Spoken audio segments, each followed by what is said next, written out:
presidential election of 1968 illuminated the divisions, contradictions, and conflicts in this country that continue to feed off each other to this day. And still the dream lives and the work continues by dreamers who do and doers who dream despite and sometimes because of the noise and the noisemakers.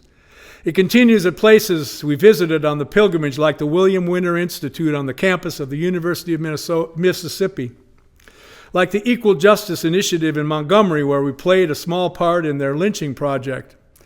Our group went to the site where James Merriweather was lynched, and each of us scooped up a bit of earth, and together we filled a jar that we brought back and gently placed among other jars representing other victims, anonymous no more.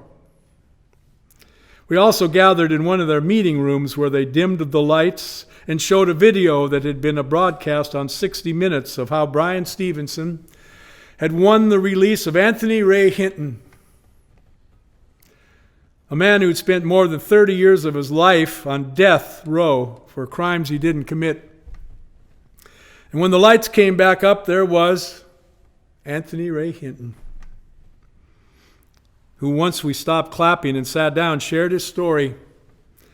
And now, as a free man, that story included a dream of going to Hawaii and lying on the beach. And by the time our pilgrimage was finished, a week later, we'd gathered enough money to help make arrangements for him to do just that. We lost another Kennedy. We also lost a king. May dreams outlive the dreamers was our fervent prayer that spring.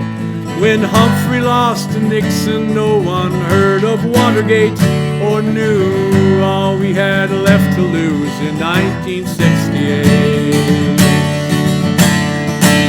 It was a year like other years, the worst and best of times. 12 months that tried our souls, that tried our hearts and minds, that brought us to the future we are living today. The peril and the promise.